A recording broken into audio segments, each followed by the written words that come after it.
Hi everyone, good morning. It's a beautiful day, it's a lovely day. And this is the day that the Lord has made, and I shall rejoice and be glad in it. And I just got up out of having a wonderful encounter with the Lord. Beautiful encounter, my friends. Oh, Jesus is absolutely amazing in every way. He showed me a lot of things last night, this morning. I was early until I got up. I was talking with him and I said, let me do this video right away before I get into this world. But he has a lot to say. So I pray, oh Father, in the name of Jesus, in the mighty name of Jesus, that you use my mouth as your mouthpiece, oh Lord. Speak. I know there's a lot you want to tell the people, oh Lord. Read for you Matthew chapter 18, and I'm going to start from verses 2. He called a little child and had him stand among them, and he said, I tell you the truth. Unless you change and become like little children, you will never enter the kingdom of heaven. Therefore, whoever humbles himself like this child is the greatest in the kingdom of heaven. And whoever welcomes a little child like this in my name welcomes me. But if anyone causes one of these little ones who believe in me to sin, it would be better for him to have a large millstone hung around his neck and to be drowned in the depths of the sea. Woe to the world because of the things that cause people to sin. My friends, let me tell you, I'm going to start with the dream that I had. I had a lot of dreams, but I'm going to do this one because this one touched me the most because I love children, and the Lord knows that I love children very much. And I was, apparently we were in a storm.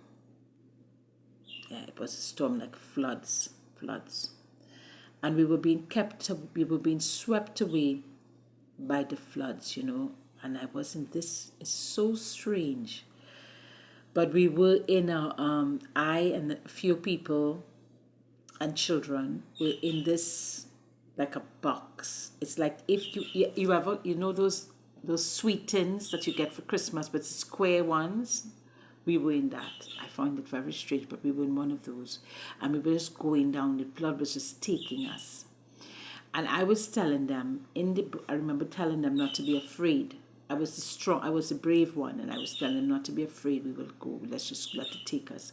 And I find that I didn't see why they had to be afraid. I didn't understand why they were afraid and why everybody was making a big thing out of it, because I just knew that we were coming out of it. So we ended up getting into this place, and everybody was just leaving the children behind. They were just going to get away. And nobody wasn't thinking about the children. But I had 3 children in that they were like toddlers. And I was holding them. And they had, you could know they were toddlers because they were wearing diapers, and I didn't want to lose any one of them. So I was just looking back to make sure that they were with me, and I was holding the 3 of them with my hands. And I think they had another one that was behind us, but I did not want to leave these children behind for nothing.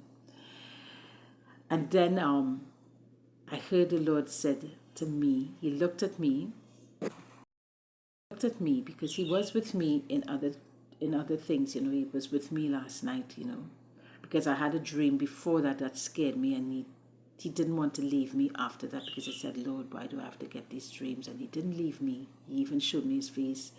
He's amazing. He's absolutely beautiful. He has the most beautiful eyes. His eyes, his eyes, the way he looks at you, it's the eyes of love, and the way he smiles, and it brings out what he feels about you. So however he looks at you, it's how he feels about your heart. It's how he's reading your heart. He's pleased with your heart. So he says to me, he says, you love children, don't you? I said, yes, I do. You know that I do love children. He said, you didn't want to leave them behind. So I said, no, I didn't want to leave them behind because, nobody's thinking about the children. Everybody was just going and they was leaving the children, and nobody was thinking to get the children into safety. They were just thinking about themselves and going forward. And I had to see about the children, So he says, you're like that. You're very overprotective over the children. I know that. I know that. I see your heart. I know your heart, you know.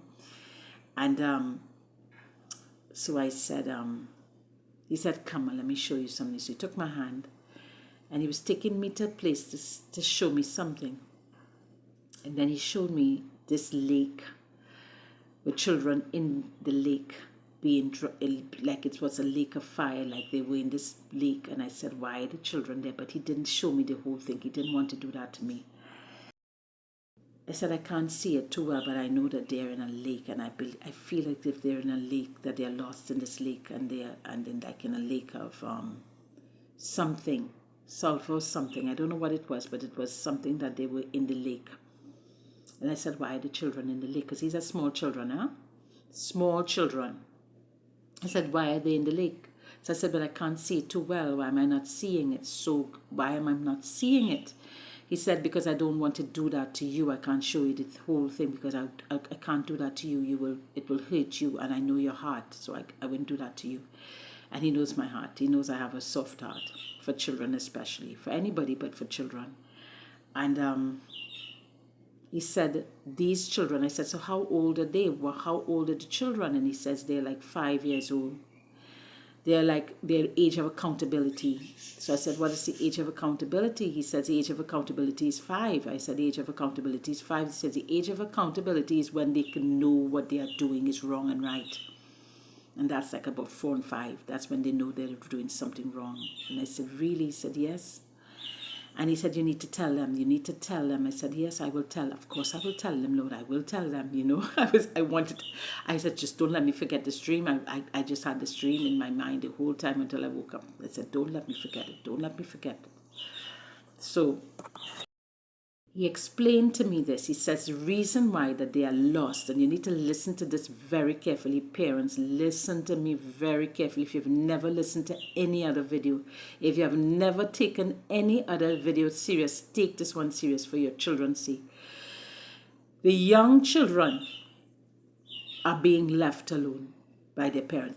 Because he said to me, I said, are they children who don't have parents? He said, they have parents, but they're like they don't have parents because their parents are abandoning them into daycares, into schools, into things that they don't have to take care of them. So they just leave them into daycares. They leave them into certain places where they don't need to take care of them because they're so busy into their daily life.